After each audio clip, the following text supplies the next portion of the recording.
जनाब स्पीकर, मैं आज बड़े दुख से एक बात का इजहार करना चाहूंगा। पार्टी हर एक की अपनी अपनी है, लेकिन हमारा अगर मकसद सिर्फ यह है पाकिस्तान की खिदमत, पाकिस्तान के अवाम की खिदमत, हम किसी जमात में भी, लेकिन हमारा मंजिल तो एक है। कल मैं देख रहा था कि हमारे पास पंजाब में लोकल बॉडीज नहीं है। लोकल बॉडीज अगर होती तो मैं समझता हूं कि आपके लिए बहुत सारी आसानियां पैदा हो जाती। अब लोकल बॉडीज क्यों नहीं है 2 साल से? आपने मेरिट मेरिट मेरिट मेरिट करके हमारे कान पके। क्या आप मेरिट वाले लोग हैं? आप असूलों वाले लोग हैं? आपने इसलिए लोकल बॉडीज को खत्म कर दिया, उसका टेन्योर रहता था कि वो आपकी नुमाइंदगी वहां नहीं थी। पीएमएलएन की शायद मेजॉरिटी थी वहां पर, थी मेजॉरिटी। तो आप मुझे यह बताएं कि आपने आज ये कहा कल कि हम इतना खूबसूरत, इतना जबरदस्त किस्म का लोकल बॉडीज निजाम लेकर आ रहे हैं जो डिलीवर करेगा। जनाबे वजीर आजम, आपने सारी उम्र वजीर आजम रहना है। अगर आप लोगों के प्रोजेक्ट्स के साथ, लोगों के निजाम के साथ, उनके लोकल बॉडीज सिस्टम के साथ ये करेंगे तो 2-3 साल के बाद आपके लोकल बॉडीज का क्या होगा? आप ये सिखाना चाह रहे हैं इस कौम को? आप ये सिखाना चाह रहे हैं? आप फरमा रहे हैं कि चीफ मिनिस्टर जो है वो डिक्टेटर बन गया। भाई, पंजाब का चीफ मिनिस्टर तो आपके अंडर है, खैबर पख्तूनख्वा का आपके अंडर है। आपने तो वहां जाकर आपने फरमाया कि ये भाई कोई बीमारी शिमारी है नहीं है, don't worry, nothing will happen. तो लोगों ने आपकी बात पर अमल किया। तो अब जो इतनी कैजुअलिटीज हो रही हैं, जो इतने लोग मारे जा रहे हैं, इसकी जिम्मेदारी किस पर फिक्स होगी? क्या कभी कोई इस पाकिस्तान में ऐसा जुडिशियल कमीशन भी बनेगा? चेयरमैन साहब, डिप्टी स्पीकर साहब, जनाब स्पीकर साहब, आपकी तवज्जो चाहता हूं कि बड़े जुडिशियल कमीशन बने हैं, बहुत अच्छी बात है। क्या इस पर बनेगा कि हक में वक्त ने लोगों को गलत गाइड किया, पेंडेमिक को मामूली बीमारी करार दे दिया, फ्लू करार दे दिया और उसकी वजह से हजारों लोग मौत के मुंह में चले गए? इसकी जिम्मेदारी किस पर फिक्स होगी? कौमें तो फिर ये जिम्मेदार ठहराती। मैं इस बहस में नहीं उलझना चाहता, लेकिन इटली में शायद ये होने जा रहा है। वो अपने प्राइम मिनिस्टर के खिलाफ जो है वो इंक्वायरी मार्क हो गई है कि क्या उसने सिचुएशन को ठीक टैकल किया, नहीं किया। तो जनाब, कहां की आप बजट पे हमें तकरीर करने के लिए कहते हैं? कहां के आपने कौन से आपने तीर मारा है? आपने इधर उधर से कुछ फिगर्स पकड़ी हैं, सारी झूठी हैं। मैंने इस पर रिसर्च की। अगर मैं क्या तो मैं आपको बता भी दूं। मुझे ये बता दें, 70 बिलियन जो आपने रखा है कोरोना के लिए, कितने पैसे किस चीज मद में रखे हैं? उसके लिए आप सड़क बनाएंगे? घर में आग लगी है और आप कुआं खोदने शुरू कर दिए। थोड़ा सा भी तो कोई निजाम होता है ग्रे मैटर। कोई एक बंदा खड़ा होकर कहता है कि this is rubbish, what are you doing? IMF आपको उसकी सारी शरायत आप मानने जा रहे हैं। IMF ने भी आपको अगर कोई मुराद दी है या सहूलत दी है तो इसलिए दी है कि इस मुल्क में कोरोना है, कोविड-19 को मुकाबला करने के लिए। तो आपने तो कुछ भी इसमें रखा। आपने जो 12,000 रुपए दिए थे, अच्छी बात की थी, बहुत अच्छी बात की थी, लेकिन वो इसलिए लोगों तक पहुंच गए थे कि आपके पास पीपल्स पार्टी का दिया हुआ एक व्हीकल थी, एक सिस्टम था। अब आप क्या करेंगे? उसको काट देंगे। बेनजीर इनकम सपोर्ट का नाम तब्दील करके आप समझते हैं कि आपने पाकिस्तान के अवाम की खिदमत कर दी है। कर दे, सारे नाम चेंज कर दे, सारे हर चीज पे नाम हटा दे आपने मुखालफों का, तो क्या पाकिस्तान के अवाम की खिदमत हो जाएगी? बहुत दुखी दिल से मैं ये बातें कर रहा हूं जनाब चेयरमैन, जनाब स्पीकर। हालात ठीक नहीं है, लोगों को अंधेरे में ना रखें। हुकूमत पै दर पे हर महाज पर फेल हो रही। बजट तो एक बात है ना, इससे पहले भी देख लें आपकी जीडीपी कहां चली गई। मैंने माइनस में जाती हुई जीडीपी आज तक वार टाइम में भी नहीं सोचा। और आप फिर लगातार ये फैसले आप माने, वो खुदा के लिए बैठो, सर जोड़ो, शायद अब भी कोई इसका हल निकल आए। लेकिन आप तो मसले को उलझाए चले जा रहे हैं। ये तरीका गलत है। इस तरीके से हमें हटना पड़ेगा पीछे। हमें सूबों को साथ लेकर चलना पड़ेगा। हमें कंट्री का चीफ एग्जीक्यूटिव होते हुए उसका पूरा ख्याल रखना पड़ेगा तमाम लोगों का। हमें इस वक्त कंट्रोवर्शियल मैटर को छेड़ने की क्या जरूरत है, माहौल खराब करना। अब आपने माहौल खराब कर दिया, अब ठीक कैसे करना है? अभी भी वक्त है, बहुत कुछ नुकसान हो गया है, शायद कुछ हम बचा लें। कौम को इकट्ठा करने की कोशिश करें, जिद छोड़ दें, अपना रवैया तब्दील करें। आप कोई सुपर ह्यूमन बीइंग नहीं है, आप फरिश्ते नहीं हैं। आप पर बहुत सीरियस उंगलियां उठ रही हैं, आपकी गवर्नेंस पर उंगलियां उठ रही हैं। और पता ये उस वक्त चलेगा जब आप at the helm of affair नहीं होंगे। आज जो बोल रहे हैं कल आपने काटना है। लेकिन अफसोस यह है कि मुल्क का नुकसान हो जाएगा। यह मुल्क पीछे चला जाएगा हमारी हठधर्मी की वजह से, हमारी जिद की वजह से, हमारी इनकॉम्पिटेंस की वजह से, इनडिसाइसिवनेस की वजह से। डिप्टी स्पीकर साहब, आप सूबों के पैसे नहीं रोक सकते। क्यों रोकते हैं? मुझे पता है कि सूबों को दे के, तनख्वाहें दे के आप अंडर प्रेशर आ जाते हैं। इसका कोई हल सोचना चाहिए, इसका कोई तरीका सोचना चाहिए। इसका भी हल तभी होगा ना कि हम अपना रवैया, यह तो कोई तरीका नहीं है। इस तरह ना करें आप। मैं वो लफ्ज भी नहीं कहना चाहता। मैं समझता हूं कि आप दरारें डाल रहे हैं, आप नफरत की लकीरें खींच रहे हैं और आपको पता नहीं। मैं नहीं कहता कि आप मुहब्बे वतन नहीं है, आप शायद हमसे बढ़कर मुहब्बे वतन हो। लेकिन नासमझी की वजह से सही, रवैये की वजह से सही, आप ऐसी लकीरें खींच रहे हैं जिनको मिटाने के लिए बड़ा वक्त दरकार होगा। यह नुकसान हो जाएगा, बहुत बड़ा नुकसान हो चुका है जिसका हमें इदराक नहीं है। जनाब स्पीकर, यूथ को आपने मोबिलाइज कर दिया, बिल्कुल आपका एक क्रेडिट है। आपने बड़ी तरीके से यूथ को जबरदस्त तरीके से किया। अब मुझे यह बताएं कि 1 करोड़ नौकरी का वादा कौन करता है? तो खुदा का खौफ करे।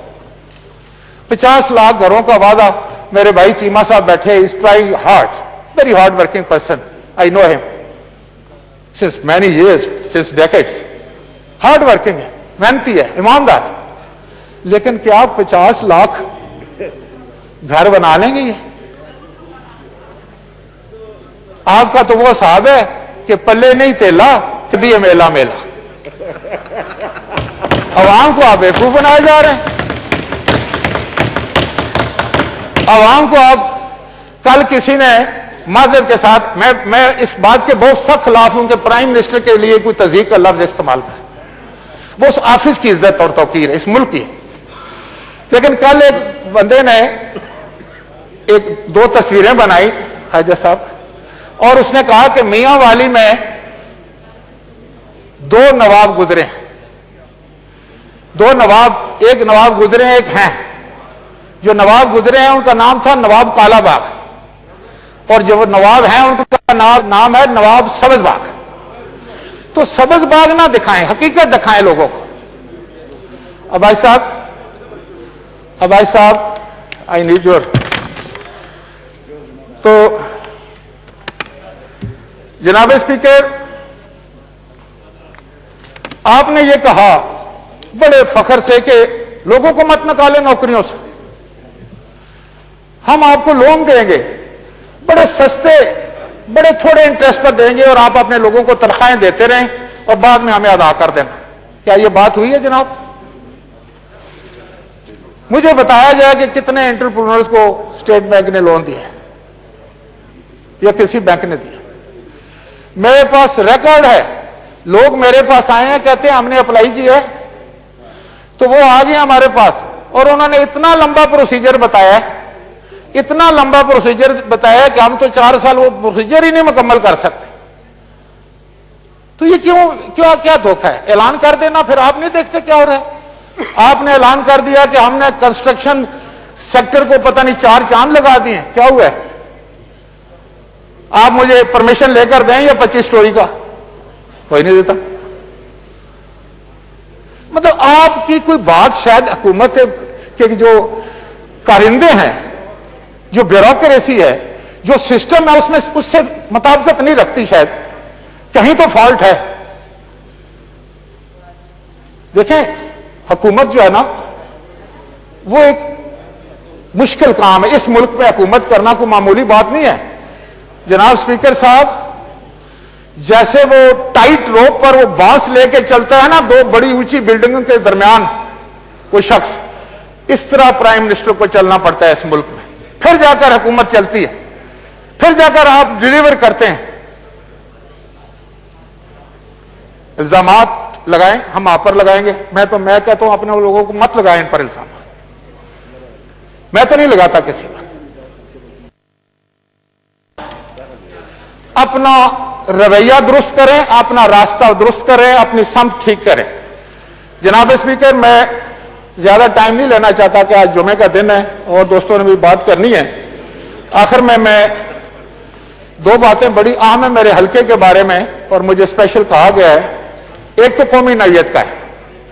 जनाब स्पीकर, कलर सईडा टू धान गली, ये धान गली का जो पुल है वो पाकिस्तान पीपल्स पार्टी के दौर में हुआ मुकम्मल, और वो कश्मीर और पाकिस्तान को मिलाती आई ये सड़क जो है, कश्मीर के तरफ से बहुत खूबसूरत सड़क बन गई है, लेकिन इस तरफ खंडरात, और उस इलाके की बहुत बड़ी ये जरूरत है।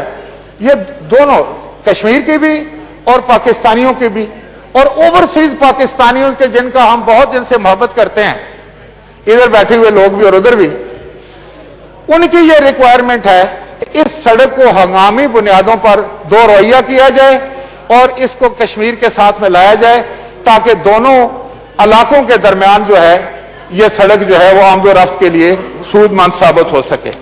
दूसरा पॉइंट जनाब स्पीकर ये है कि मेरे हल्के में पाकिस्तान पेट्रोलियम लिमिटेड जो है वो कुआं है उसका, और आदि से कोई 50s में गैस निकलनी शुरू हुई और तेल, और आज तक निकल रहा है। हमारे लोग जो हैं वो बहुत गरीब हैं, उनकी होल्डिंग जमीन बहुत कम है। अब तो कनालें भी नहीं, शायद मरलों में उनकी जमीन है, बेवाह है, शोदा की खानदान है। तो पीपीएल ने यह जुल्म किया है कि उनसे जमीन हथिया ली, बड़े वादे कर दिए कि हम आपको इतना मुआवजा देंगे, आपके बेटे को नौकरी देंगे, और उसके बाद आज साल से जनाब डिप्टी स्पीकर साहब, मैं चाह रहा हूं कि इस पॉइंट को आप मेहरबानी फरमा के रजिस्टर करें, और कोई वज़रा बैठे हैं अगर इनको भी कोई इसका एहसास हो जाए कि वो फैमिलीज जो हैं वो बड़ी एगनी में, उनसे जमीन ले ली गई है, मुआवजा भी पूरा नहीं दिया गया, बच्चे को नौकरी का वादा किया था वो भी नहीं दी। अब जब वो कंपनी में जाते हैं तो उनको धक्के दे के बाहर निकाल दिया जाता है। मैं इस फ्लोर से मैनेजिंग डायरेक्टर पीपीएल उनसे ये उनको ये कहना चाहता हूं कि जिस तरह के आपके असूल है सिंध में, बलोचिस्तान में, वही असूल जो है वो यहां अपनाया जाए, वरना कल अगर कोई अनटूवर्ड इंसिडेंट हो गया जिसको मैंने रोका हुआ है, मैं नहीं समझता कि हमारा इलाका पुरअमान इलाका है, वहां कोई अमन अमान की सूरत पैदा हो, लेकिन उसकी सारी जिम्मेदारी जो है वो एमडीपीपीएल पर होगी। और आखिरी पॉइंट जो मैं आपसे अर्ज करना चाहूंगा कि कई साल से जनाब स्पीकर हमारे पास यूनिवर्सिटी के लिए जगह ली गई 100 एकड़। सरवर खान साहब को पता है कि पोठवार में 100 एकड़ जमीन हासिल करना बहुत मुश्किल काम है। ये 94 में हुई, उस वक्त मैं चेयरमैन सोशल एक्शन बोर्ड था। मोहतरमा शहीद ने बड़ी मेहरबानी की और हमसे कहा कि आप जमीन लें, हम वहाँ यूनिवर्सिटी बना देंगे। पोठवार यूनिवर्सिटी जो कि कश्मीर को भी कैटर करे, जो खिता पोठवार के सारे जिलों को भी कैटर करे, बल्कि पूरे डिवीजन के लिए, और जीटी रोड के ऊपर हो, इसी तरह की लोकेशन पर वो जमीन लेगी। आज उसको 15-20 साल हो गए। जनाब स्पीकर, मैंने सुना है कि फेडरल गवर्नमेंट एक आईटी यूनिवर्सिटी बनाने जा रही है और उसके लिए लोकेशन भी हुई है, लेकिन सुप्रीम कोर्ट ने उनको कहा है कि आप लोकेशन देखें और पिंडी से बाहर, शहर से बाहर जो तंग जगह ना हो वहां बनाएं। तो वजीर साहब भी तशरीफ फरमा है, इनका इलाका भी यही है, इसी खित्ते से हैं। तो मेरी ये गुजारिश होगी कि वो एक मौजूद जगह है यूनिवर्सिटी बनाने के लिए, खाए वो पंजाब यूनिवर्सिटी का कैंपस बनाएं, ख्वातीन की यूनिवर्सिटी बनाएं, तो वो नहायत ही मौजूद जगह है और वो उस इलाके की डिमांड है। और ओवरसीज पाकिस्तानी जनाब स्पीकर, कश्मीर, आजाद कश्मीर के बाद सबसे ज्यादा बड़ी तादाद जो ओवरसीज पाकिस्तानी की है वो गुजर खान से, वो मेरे हल्के NA58 से, कलर सईदा और गुजर खान से। तो मेरी ये गुजारिश होगी कि उनके मामलात को भी मद्देनजर रखते हुए यहां पर एक यूनिवर्सिटी की अशद जरूरत है। और आखिर में मैं इतनी अर्ज करूंगा जनाब स्पीकर कि जब तक आप रवैयों में तब्दीली नहीं करेंगे, प्राइम मिनिस्टर साहब अपने रवैये में तब्दीली नहीं लाएंगे, उस वक्त हम आगे नहीं आएगी, इत्फाक राय नहीं होगा और ये वबा जो है हमारा कहीं ऐसा नुकसान ना कर दे कि हम पछताते रहें। खुदा के लिए अभी भी होश लें और लोगों को बताएं और अपने मामला ठीक करें और ये इधर उधर पैसे फेंकने के बजाय कोरोना स्पेसिफिक हो जाएं। और अगर जान है तो जहान है, कोई जिंदा रहेगा तो सियासत भी करेगा, जिंदा रहेगा तो बिजनेस भी करेगा, जिंदा रहेगा तो एक दूसरे से लड़ेंगे भी। अल्लाह ताला हम सब का हामी और नासिर हो और परवरदिगार पाकिस्तान के हर शहरी को, दुनिया के हर शहरी को इस वबा से बचाए। शुक्रिया, बहुत शुक्रिया जी।